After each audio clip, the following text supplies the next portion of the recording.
Hello students, छोटे प्रश्नों के 11वें पोर्शन में पहला प्रश्न पिछली वीडियो भी रिपीट किया। Write down the expression for magnetic Lorentz force. ਇਹਦਾ ਫਾਰਮੂਲਾ ਹੁੰਦਾ F = Q × V cross B, ਜਿਹਨੂੰ ਅਸੀਂ VB ਨੂੰ VB sin θ ਲਿਖਦੇ ਹਾਂ, ਜਿਵੇਂ ਕਿ ਦੋ ਵੈਕਟਰ ਦੀ ਕ੍ਰੋਸ ਪ੍ਰੋਡਕਟ sin θ ਦੇ ਨਾਲ ਲਿਖੀ ਜਾਂਦੀ ਹੈ। ਇਹ ਮੈਕਸਿਮਮ ਕਦੋਂ ਹੁੰਦੀ ਹੈ? ਜਦੋਂ ਇਹਨਾਂ ਦੇ ਵਿਚਾਲੇ 90 ਡਿਗਰੀ ਦਾ ਕੋਣ ਹੁੰਦਾ। ਤੇ ਮਿਨੀਮਮ ਕਦੋਂ ਹੁੰਦੀ ਆ? ਜਦੋਂ ਇਹਨਾਂ ਦੇ ਵਿਚਾਲੇ 0 ਡਿਗਰੀ ਦਾ ਕੋਣ ਹੁੰਦਾ। ਤਾਂ ਮਿਨੀਮਮ 0 ਹੁੰਦੀ ਹੈ। ਸੈਕੰਡ ਕੁਐਸਚਨ ਹੈ, what is the force experienced by stationary charge in magnetic field? Equation ਅਸੀਂ ਇਹੀ ਲਾਵਾਂਗੇ F = Q VB sin θ। ਜਿਹੜਾ ਸਟੇਸ਼ਨਰੀ ਚਾਰਜ ਹੈ, ਸਟੇਸ਼ਨਰੀ ਚਾਰਜ ਮੀਨਸ ਉਹਦੀ ਵੈਲੋਸਿਟੀ 0 ਇੱਥੇ ਭਰਾਂਗੇ ਤੇ F ਦੀ ਵੈਲਿਊ ਵੀ 0 ਹੋ ਜਾਊਗੀ। ਇਹਦਾ ਮਤਲਬ magnetic force experienced by stationary charge as its velocity 0। ਇਹਦੀ ਵੈਲੋਸਿਟੀ 0 ਹੈ ਤਾਂ ਫੋਰਸ ਵੀ 0 ਹੋਏਗੀ। ਇਹਦਾ ਮਤਲਬ ਮੈਗਨੈਟਿਕ ਫੋਰਸ ਕਿਹਦੇ ਤੇ ਅਪਲਾਈ ਹੁੰਦੀ ਹੈ? Magnetic force only acts on moving charges. ਕਿਉਂ? ਕਿਉਂਕਿ ਮੈਗਨੈਟਿਕ ਫੋਰਸ ਪੈਦਾ ਹੀ ਉਦੋਂ ਹੁੰਦੀ ਜਦੋਂ ਚਾਰਜ ਮੂਵ ਕਰਦਾ ਹੈ। ਜਦੋਂ ਚਾਰਜ ਮੂਵ ਨਹੀਂ ਕਰ ਰਿਹਾ ਤਾਂ ਜਿਹੜੀ ਫੋਰਸ ਆ ਉਹਨੂੰ ਅਸੀਂ ਇਲੈਕਟ੍ਰਿਕ ਫੋਰਸ ਕਹਾਂਗੇ, ਮੈਗਨੈਟਿਕ ਨਹੀਂ ਕਹਾਂਗੇ। Next, on alpha particle, an alpha particle is moving with velocity v in the direction of magnetic field. Find the force acting on F = Q V × B। ਇਹਨੂੰ ਅਸੀਂ ਇਦਾਂ ਲਿਖਾਂਗੇ F = Q × V × B vector. Scalar form ਚ Q VB sin θ। θ is the angle between V and B. V is the velocity, B is the magnetic field, Q is the charge. The force between two parallel conductors. दो parallel conductor आ, दो तारां कह लो, in opposite direction। एक इधर move कर रहा current च, इधर move कर रहा अपोजिट में। ਇਹ ਕੀ ਹੋਊਗਾ ਕਿ ਕਹਿੰਦੇ ਵੀ ਅਟਰੈਕਟਿਵ ਹੋਊਗਾ ਕਿ ਰਿਪਲਸਿਵ? ਰਿਪਲਸਿਵ ਹੋਏਗਾ, ਰਿਪਲਸਿਵ। ਪਰ ਜੇਕਰ ਇਹ ਇੱਕੋ ਡਾਇਰੈਕਸ਼ਨ ਚ ਆ ਤਾਂ ਅਟਰੈਕਟਿਵ ਹੋਊਗਾ। ਦੋ ਪੈਰਲਲ ਲਾਈਨਾਂ ਤੋਂ ਸਾਨੂੰ A ਦੀ ਕੰਡੀਸ਼ਨ A ਨਾਲ ਮੈਚ ਕਰਦਾ, ਥੋੜਾ ਜਿਹਾ ਇੱਥੇ ਪਤਾ ਲੱਗ ਜਾਂਦਾ ਵੀ ਦੋਨੋਂ ਇੱਕੋ ਸਾਈਡ ਤੇ ਹੋਣਗੀਆਂ ਡਾਇਰੈਕਸ਼ਨ ਤਾਂ ਅਟਰੈਕਟਿਵ ਫੋਰਸ ਹੋਵੇਗੀ, ਦੋਨੋਂ ਆਪੋਜਿਟ ਹੋਣਗੀਆਂ ਤਾਂ ਰਿਪਲਸਿਵ ਫੋਰਸ ਹੋਏਗੀ। Next, define Fleming left hand rule. ਜਿਹੜਾ ਲੈਫਟ ਹੈਂਡ ਰੂਲ ਆ, ਇਹ ਤੁਸੀਂ ਲੈਫਟ ਹੈਂਡ ਦੀਆਂ ਤਿੰਨ ਉਂਗਲਾਂ ਨੂੰ ਇੱਕ ਦੂਜੇ ਦੇ ਮਿਊਚੁਅਲੀ ਪਰਪੈਂਡੀਕੂਲਰ ਬਣਾ ਲੈਣਾ ਇਸ ਤਰ੍ਹਾਂ ਕਰਕੇ।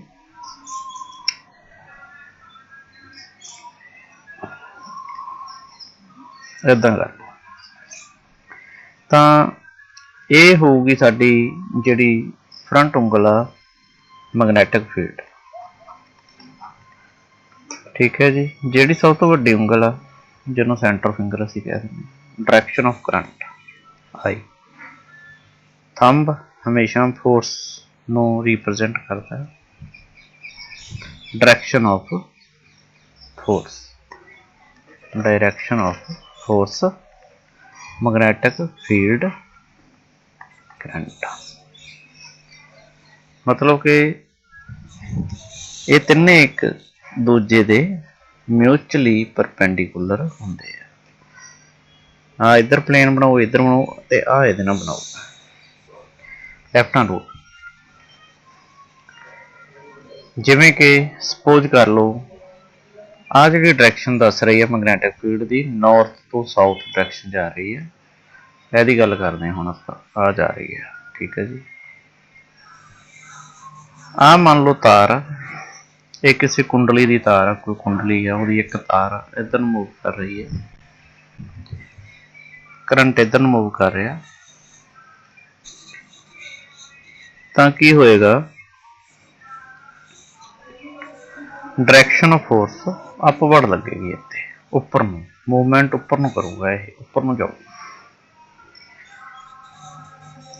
ਇਹ ਲੈਫਟ ਹੈਂਡ ਰੂਲ ਹੈ ਇਹ, ਔਰ ਇਸ ਦੇ ਮੁਤਾਬਕ ਹੀ ਉੱਪਰ ਨੂੰ ਜਾਣ ਦਾ ਮਤਲਬ ਕੀ ਆ। ਸਪੋਜ਼ ਕਰ ਲਓ ਇਸ ਤਰ੍ਹਾਂ ਮੈਗਨੇਟ ਸਾਡੇ ਕੋਲ ਆ, ਸਾਊਥ ਆ, ਨਾਰਥ ਸਾਈਡ ਆ, ਨਾਰਥ ਤੋਂ ਸਾਊਥ ਨੂੰ ਤਾਂ ਮੈਗਨੈਟਿਕ ਫੀਲਡ ਹੋ ਗਿਆ, ਠੀਕ ਹੈ। ਇਹਦੇ ਵਿੱਚ ਅਸੀਂ ਇੱਕ ਤਾਰ ਪ੍ਰੋਡਿਊਸ ਕੀਤੀ ਹੋਈ ਆ, ਇਹ ਤਾਰ ਚੋਂ ਕਰੰਟ ਪਾਸ ਕਰ ਰਿਹਾ ਇਦਾਂ ਕਰਕੇ। ਜਦੋਂ ਕਰੰਟ ਪਾਸ ਹੋ ਤਾਂ ਤਾਰ ਮੂਵ ਕਰੇਗੀ, ਤਾਰ ਹੇਠੋਂ ਲੈ ਕੇ ਉੱਪਰ ਨੂੰ ਮੂਵ ਕਰ ਜਾਏਗੀ, ਤਾਂ ਨੂੰ ਚਲੇ ਤਾਰ ਆਪਣੇ ਆਪ ਮੂਵ ਕਰੇਗੀ ਉੱਪਰ। ਔਰ ਇਸ ਤਰੀਕੇ ਦੇ ਨਾਲ ਮੋਟਰ ਤਿਆਰ ਕੀਤੀ ਜਾਂਦੀ ਹੈ। ਇਸ ਤਰ੍ਹਾਂ ਕਰਕੇ ਨਾਰਥ ਸਾਊਥ ਬਣਾਇਆ ਜਾਂਦਾ, ਉਹਦੇ ਵਿੱਚ ਇਸ ਤਰ੍ਹਾਂ ਕੁੰਡਲੀ ਬਣਾਈ ਜਾਂਦੀ ਹੈ। ਕੁੰਡਲੀ ਜੋ ਕਰੰਟ ਪਾਸ ਕਰਦੇ ਤੇ ਘੁੰਮਦੀ ਹੈ, ਰਿਵੋਲੂਸ਼ਨ ਦਿੰਦੀ ਆ। ਕਿਹੜਾ ਰੂਲ ਲੱਗਦਾ ਉਹਦੇ ਤੇ, left hand.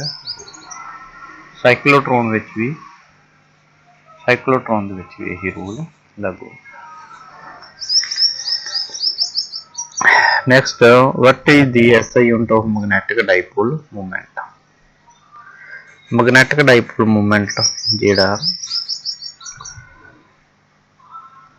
Joule per tesla, magnetic dipole movement joule per tesla. Next, name the physical quantity whose SI unit is Weber per meter square ਜਾਂ square meter. Magnetic flux density. Next, define the radial magnetic field. How can be produced? Radial magnetic field ਜਿਹਦੇ ਵਿੱਚ ਵਰਤੇ ਜਾਂਦਾ moving coil galvanometer ਦੇ ਵਿੱਚ। Magnetic field in which the plane of the coil in all positions remains parallel to the direction of magnetic field is called radial magnetic field. ਇਹਦੀ ਇਸ ਤਰ੍ਹਾਂ diagram ਬਣ ਸਕਦੀ ਹੈ। ਮੰਨ ਲਓ ਇੱਕ ਮੈਗਨੇਟ ਆਹ N, ਦੂਸਰਾ S, ਤਾਂ ਇੱਦਾਂ ਕਰਕੇ ਮੂਵ ਕਰਦੀਆਂ ਇਹ ਮੈਗਨੈਟਿਕ ਲਾਈਨਸ ਆਫ ਫੋਰਸ ਦੇ ਵਿੱਚ।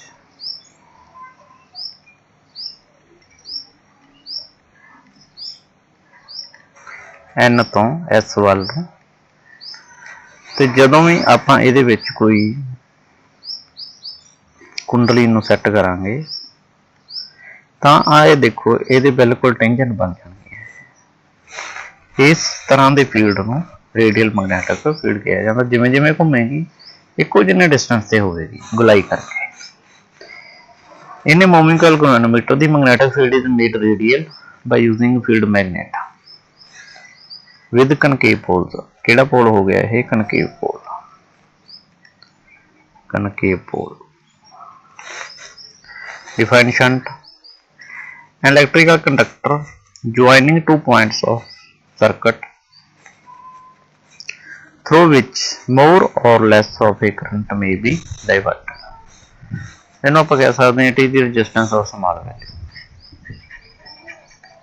Resistance of small value is called shunt. ਇਹ ਕਿਉਂ ਲਾਈ ਜਾਂਦੀ ਹੈ, ਕਰੰਟ ਨੂੰ ਡਾਇਵਰਟ ਕਰਨ ਲਈ। Through which more or less of a current may be divert. ਜਿਹੜਾ ਕਰੰਟ ਨਹੀਂ ਚਾਹੀਦਾ ਇਹਦੇ ਥਰੂ ਪਾਸ ਕਰ ਦਿੱਤਾ ਜਾਂਦਾ, ਬਾਈਪਾਸ।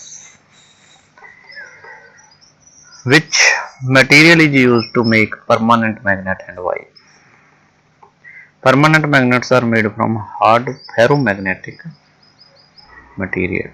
ਤੁਹਾਨੂੰ ਮੈਂ ਦੱਸਿਆ ਸੀ ਫੈਰੋ, ਪੈਰਾ, ਡਾਇਆ। ਇਹ ਫੈਰੋਮੈਗਨੈਟਿਕ ਸਬਸਟੈਂਸ ਜਿਵੇਂ ਆਇਰਨ, ਇਹ ਜਿਹੜਾ ਹੁੰਦਾ ਜਦੋਂ ਆਪਾਂ ਐਕਸਟਰਨਲ ਮੈਗਨੈਟਿਕ ਫੀਲਡ ਅਪਲਾਈ ਕਰਨੇ ਆ ਤੇ ਉਹਦੇ ਵੱਲ ਨੂੰ ਇਹਦੀਆਂ ਡੋਮੇਨਸ ਅਪਲਾਈ ਕਰਦੀਆਂ। ਡਾਇਆ ਕੀ ਹੁੰਦਾ, ਜੇ ਅਸੀਂ ਮੈਗਨੈਟਿਕ ਫੀਲਡ ਨਾਰਥ ਤੋਂ ਸਾਊਥ ਅਪਲਾਈ ਕਰਦੇ ਆ ਤਾਂ ਇਹ ਉਦੋਂ ਉਲਟ ਵਾਲੇ ਪਾਸੇ ਨੂੰ ਜਾਂਦੀਆਂ। ਅਟਰੈਕਟਡ, ਮੋਸਟ ਅਟਰੈਕਟਡ ਮਟੀਰੀਅਲ, ਫੀਬਲੀ ਅਟਰੈਕਟਡ ਮਟੀਰੀਅਲ, ਬਿਲਕੁਲ ਅਟਰੈਕਟ ਨਹੀਂ ਹੁੰਦਾ। ਇਹਦੇ ਦੋਨਾਂ ਵਾਸਤੇ ਮੈਗਨੈਟਿਕ ਸਸੈਪਟੀਬਿਲਿਟੀ ਜਿਹਨੂੰ ਆਪਾਂ ਸਾਈ ਕਹਿੰਦੇ ਆ ਗ੍ਰੇਟਰ ਦੈਨ 0 ਹੁੰਦੀ ਆ, ਬਟ ਇਹਦੇ ਵਾਸਤੇ ਮੈਗਨੈਟਿਕ ਸਸੈਪਟੀਬਿਲਿਟੀ ਨੈਗੇਟਿਵ ਹੁੰਦੀ ਆ ਡਾਇਆਮੈਗਨੈਟਿਕ ਵਾਸਤੇ। ਇਹਨਾਂ ਸਾਰਿਆਂ ਤੋਂ ਵਧੀਆ ਫੈਰੋਮੈਗਨੈਟਿਕ, ਸਭ ਤੋਂ ਘਟੀਆ ਡਾਇਆ ਤੇ ਆ ਵਿੱਚ ਵਿਚਾਲੇ FPD, ਫੈਰੋ ਪੈਰਾ ਡਾਇਆ, ਏਦਾਂ ਯਾਦ ਕਰਨਾ। फर्स्ट क्लास, सेकंड क्लास और third class. Ferromagnetic material such as alnico, alnico की फुल फॉर्म की है Al तो अलमीनियम, Ni तो निकल, Co तो कोबाल्ट। एलुमीनियम, निकल, कोबाल्ट तीनों मिक्स करके। And ferrite that are subjected to special processing in a strong magnetic field during manufacturing to align their internal microcrystalline structure, making them very hard to demagnetize। मतलब ਇਹਦਾ ਮਾਈਕਰੋਕ੍ਰਿਸਟਲਾਈਨ structure ਇਹਨਾਂ strong ਬਣਾ ਦਿੱਤਾ ਜਾਂਦਾ ਜਿਹਦੀਆਂ domains ਇਸ ਤਰ੍ਹਾਂ set ਕਰ ਦਿੱਤੀਆਂ ਜਾਂਦੀਆਂ ਇੱਕ ਸਾਈਡ ਨੂੰ ਤਾਂ ਕਿ ਇਹ ਡੀਮੈਗਨੇਟਾਈਜ਼ ਨਹੀਂ ਛੇਤੀ ਹੁੰਦਾ। ਫਿਰ ਮਤਲਬ ਡੋਮੇਨਸ ਇਹਦੀਆਂ ਖਰਾਬ ਨਹੀਂ ਹੁੰਦੀਆਂ। ਕੋਈ ਵਸਤੂ ਮੈਗਨੇਟ ਉਦੋਂ ਹੀ ਬਣੂਗੀ ਜਦੋਂ ਉਹਦੀਆਂ ਡੋਮੇਨਸ ਬਿਲਕੁਲ ਸੈੱਟ ਹੋਣਗੀਆਂ ਇਸ ਤਰ੍ਹਾਂ। ਜਿਹੜੀ ਨੋਨ ਮੈਗਨੈਟਿਕ ਵਸਤੂ ਹੁੰਦੀ ਉਹਦੀਆਂ ਡੋਮੇਨਸ ਇਸ ਤਰ੍ਹਾਂ ਹੁੰਦੀਆਂ, ਕੋਈ ਕਿੱਧਰ ਨੂੰ, ਕੋਈ ਕਿੱਧਰ ਨੂੰ, ਕੋਈ ਕਿੱਧਰ ਨੂੰ। ਇਹੀ ਫਰਕ ਹੁੰਦਾ ਕਿਸੇ ਮੈਗਨੇਟ ਮਟੀਰੀਅਲ ਦਾ ਤੇ ਦੂਸਰੇ ਦਾ। ਇਹਨਾਂ ਨੂੰ ਇਸ ਤਰੀਕੇ ਸੈੱਟ ਕੀਤਾ ਜਾਂਦਾ ਕਿ ਬਾਅਦ ਵਿੱਚ ਇਹਨੂੰ ਗਰਮ ਕਰੀ ਚੱਲੋ, ਚਾਹੇ ਤੁਹਾਡੇ ਨਾਲ ਕੁੱਟੋ, ਇਹ ਡੀਮੈਗਨੇਟਾਈਜ਼ ਨਹੀਂ ਹੁੰਦੀਆਂ। ਇਹਦੇ ਚ ਵਰਤਿਆ ਕੀ ਜਾਂਦਾ, ਅਲਨਿਕੋ ਤੇ ਫੇਰਾਈਟ। Next, what are ohmic and non-ohmic devices? ਤੁਹਾਨੂੰ ਪਤਾ ohms law V is equal to IR, V potential difference, voltage, I current, R resistance। ਜਿਹੜੀਆਂ ਵਸਤੂਆਂ ਇਸ ਰੂਲ ਨੂੰ ਓਬੇ ਕਰਦੀਆਂ ohmic ਆ, ਜਿਹੜੀਆਂ ਇਸ ਰੂਲ ਨੂੰ ਓਬੇ ਨਹੀਂ ਕਰਦੀਆਂ ਉਹ non-ohmic ਆ। Examples of ohmic devices are wire, heating elements, resistor. Example of non ohmic की है thermistor, crystal rectifier, vacuum tube. Thermistor मेन जी एग्जाम्पल है व्हीकल वायर की, टैंपरेचर डिपेंडेंट होंगी है। और जो simple wire heating element resistor, आ रजिस्टर ही पिया साडे कोल, गर्म में हो जाता हीटिंग बन गया। कोई तार आ उहदे उत्ते व्हीकल वायर लागू होंगी है। पर जो थर्मिस्टर है जां क्रिस्टल ਰੈਕਟੀਫਾਇਰ ਆ ਜਾਂ ਵੈਕਿਊਮ ਟਿਊਬ ਆ, ਇਹਦੇ ਤੇ ਇਹ ਰੂਲ ਲਾਗੂ ਨਹੀਂ ਹੁੰਦਾ। Name the unit of conductance and conductivity. Conductance and conductivity, resistance and resistivity. ਇਹਦੇ ਰੈਸੀਪਰੋਕਲ ਆ, ਕੰਡਕਟੈਂਸ ਦੇ ਉਲਟ ਹੈਗਾ ਰੈਜ਼ਿਸਟੈਂਸ ਤੇ ਕੰਡਕਟਿਵਿਟੀ ਦੇ ਉਲਟ ਹੈਗੀ ਆ resistivity. The electrical conductivity units are Siemens per meter, S/M. The Siemens also used to be referred to be as mho। ਆ ਜਿਹੜਾ S ਆ ਇਹਨੂੰ ਅਸੀਂ ਮਹੂ ਵੀ ਕਹਿ ਦਿੰਦੇ ਹਾਂ, MH। This is reciprocal of an ohm। ਕਿਹਦਾ reciprocal ਹੈ ਇਹ? ओम ਦਾ। ओम ਕਿਹਦੀ ਆ? ਰੈਜ਼ਿਸਟੈਂਸ। ओम ਰੈਜ਼ਿਸਟੈਂਸ ਆ ਤੇ ਮਹੂ ਕੰਡਕਟੈਂਸ ਹੋਏ। ਕੰਡਕਟੈਂਸ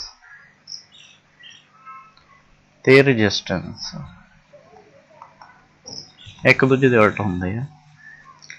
ਜੇ ਰੈजिस्टेंस ਨੂੰ ਅਸੀਂ OHM ਨਾਲ ਲਿਖਾਂਗੇ ਤਾਂ ਕੰਡਕਟੈਂਸ ਨੂੰ ਅਸੀਂ MHO ਨਾਲ ਲਿਖਾਂਗੇ। ਫਿਰ ਮੋਹਰ ਦੀ ਜਗ੍ਹਾ ਤੇ ਉਹਨਾਂ ਨੇ ਇੱਕ ਨਵਾਂ ਸਾइमन्स ਸਿੰਬਲ ਲਿਆ per meter. And this is inferred by spelling ohm backward. Ohm ਨੂੰ बैकवर्ड ਲਿਖਤਾ ਪੁੱਠਾ ਕਰਕੇ MHO। Conductance is the reciprocal of resistance and 1 Siemens is equal to the reciprocal of 1 ohm. Define resistivity. Resistivity is defined as the resistance offered by unit length of conductor. Resistance offered by unit length of conductor having unit area of cross section. Its SI unit is ohm metre. सानू पता जिहड़ी resistance आ R directly proportional to L हुंदी है, inversely proportional to area हुंदी है। तो are नूं असीं रो एल पाउण ए करदे हां। हुण जेकर असीं इहदी यूनिट बनाउणी चाहिए, आर रजिस्टिविटी है साडे कोल, तां इनू असीं काहदे विच लिखांगे, आर नूं ओहम च, रो इंटू लेंथ नूं मीटर च, एरिए नूं मीटर स्केयर च, इहदे नाल कट्टी गई तां rho is equal to ohm meter बन गई। रो इज इक्वल टू इहदे नाल मल्टीप्लाई हो जाना ओहम मीटर। इस करके ओहम मीटर रजिस्टिविटी, क्योंकि resistance is directly proportional to L, inversely proportional to area of cross section. दो इक्वेशनस आ, दोनों नूं कंबाइन करके तीजी इक्वेशन बनती है। इक्वल करके असीं रो नाल मल्टीप्लाई कर देंगे, आ एल अपॉन ए बन गया। इन्हां दी यूनिटां भरतियां, आर दी यूनिट ओहम, एल दी एम, एरिया दी एम स्केयर, दोनों कट्टे गए इस विच, ओहम मीटर दे नाल मल्टीप्लाई हो गया, rho is equal to ohm meter बन गया। Next 1 kilowatt hour is equal to, ये साडे कोल 1 KWH, के दा मतलब किलो, डब्ल्यू मतलब वाट, HR मतलब आवर, किलोवाट घंटा कह देंगे। इसकी वैल्यू साडे कोल हुंदी है 36 लाख जूल। 1 किलोवाट घंटा 36 लाख जूल दे साडे कोल बराबर होंदा। Next, if radius of copper wire is doubled, what will be the effect on its specific resistance? Not change. It depends upon material of metal and not depends upon the dimension of metal. जिहड़ी resistivity है ये तो एक किसी भी material की property है, ਉਹਦੇ dimension ਤੇ डिपेंड नहीं करती। Not change, कुछ करी चलो, इनका रेडियस बढ़ाई चलो, घटाई चलो। Next, best instrument for accurate measurement of current is potentiometer और एमीटर। एमीटर नाल भी असीं करंट मेजर करते हैं तो पोटेंशियोमीटर नाल भी असीं करंट मेजर करते हैं, पर दोनों नालों पोटेंशियोमीटर जिहड़ा ओह ज़्यादा गुड है। क्यों? क्योंकि एमीटर दे विच सानूं पता, तुहानूं खोल के दिखाया सी एमीटर, उहदे विच मैगनैटिक फील्ड प्रोड्यूस होंदा जिन्होंने इफैक्ट कर सकता अर्थ च मैगनैटिक फील्ड। बट जिहड़ा पोटेंशियोमीटर आ इहदे विच अजिही कोई चीज़ नहीं होंदी, फ्रैक्शनलैस, इस करके ज़्यादा एक्यूरेसी पोटेंशियोमीटर द्वारा दी जाती है। Change 20 k ohm to its colour band equivalent. इहदे वास्ते तुहानूं एक BB ROY Great Britain has very good wife वाला दस्सिया भी होया, ਉਹਦੇ ਅਕੋਰਡਿੰਗ ਤੁਸੀਂ ਚੱਕ ਲੈਣਾ ਇਹ ਰੈੱਡ, ਬਲੈਕ, ਔਰੇਂਜ। ਪਹਿਲੇ ਜਿਹੜੇ ਦੋ ਕਲਰ ਨੇ ਉਹ ਪਹਿਲੇ ਦੋ ਫਿਗਰ ਨੂੰ ਦੱਸਣਗੇ ਤੇ ਜਿਹੜਾ ਤੀਸਰਾ ਉਹ 10 raised ਪਾਵਰ ਦੱਸੇਗਾ ਕਿੰਨੀ। ਇਹ wire is stretched to thrice its length, what is the effect on its resistivity. ਫਿਰ ਉਹੀ ਕੁਐਸਚਨ ਆ ਗਿਆ, ਚਾਹੇ ਥਰਾਈਸ ਹੋਵੇ, 3 ਗੁਣਾ ਵਧਾ ਦਿਓ, 4 ਗੁਣਾ ਵਧਾ ਦਿਓ, resistivity will not change. Because resistivity is the property of matter, that not depends on the dimension of the matter. Next, Kirchhoff's law of loss follows the law of conservation of energy. ਜਿਹੜਾ Kirchhoff's law of conservation of energy ਨੂੰ follow ਕਰਦਾ, ਇਹਦੇ according ਚੱਲਦਾ. Define drift velocity and relaxation time. The average velocity gained by the particles such as electron and any material due to the presence of an electric field is termed as drift velocity. ਆ ਸਾਡੇ ਕੋਲ ਕੋਈ metal ਆ, ਅਸੀਂ ਇਹਦੇ ਤੇ ਕੋਈ external field apply ਕਰਤਾ ਤਾਂ ਇਹਦੇ ਜਿਹੜੇ ਇਲੈਕਟ੍ਰੋਨਸ ਨੇ, ਆ ਜਿਹੜੇ ਇਲੈਕਟ੍ਰੋਨ ਆ ਇਹ ਆਪੋਜਿਟ ਡਾਇਰੈਕਸ਼ਨ ਨੂੰ ਸ਼ੁਰੂ ਹੋ ਜਾਂਦੇ, ਜਿਹਨੂੰ ਕਿ ਅਸੀਂ ਐਵਰੇਜ ਵੈਲੋਸਿਟੀ ਕਹਿ ਦਿੰਦੇ ਹਾਂ. Relaxation time is the time interval between the two successive collisions. ਦੋ ਲਗਾਤਾਰ, ਮੰਨ ਲਓ ਪਹਿਲਾ ਇੱਕ ਇਲੈਕਟ੍ਰੋਨ ਇੱਥੇ, ਇਲੈਕਟ੍ਰੋਨ ਇੱਥੇ, ਆ ਇਲੈਕਟ੍ਰੋਨ ਇਹਦੇ ਨਾਲ ਟਕਰਾ ਗਿਆ, ਇਹਦੇ ਨਾਲ ਟਕਰਾਉਣ ਤੋਂ ਬਾਅਦ ਇਹਨੇ ਇਹਦੇ ਨਾਲ ਟਕਰਾਉਣਾ ਇੱਥੇ, ਤਾਂ ਇੱਥੋਂ ਲੈ ਕੇ ਇੱਥੋਂ ਤੱਕ ਜਿਹੜਾ ਟਾਈਮ ਬਚ ਗਿਆ ਉਹ ਕੀ ਹੈ ਰਿਲੈਕਸੇਸ਼ਨ ਟਾਈਮ. ਇੱਥੇ ਕਲੀਜ਼ਨ ਤੋਂ ਬਾਅਦ ਇਹਨੇ ਫਿਰ ਇੱਥੇ ਆ ਟਾਈਮ ਬਚ ਗਿਆ ਰਿਲੈਕਸੇਸ਼ਨ ਟਾਈਮ. ਟੂ ਸਕਸੈਸਿਵ ਮੀਨਸ ਪਹਿਲੀ ਤੇ ਦੂਜੀ two successive collisions of electrons inside a conducting material when current is flowing through it is called relaxation time. Thank you. ਬਾਕੀ ਆਪਾਂ ਅਗਲੀ ਵੀਡੀਓ ਦੇ ਵਿੱਚ ਡਿਸਕਸ ਕਰਾਂਗੇ.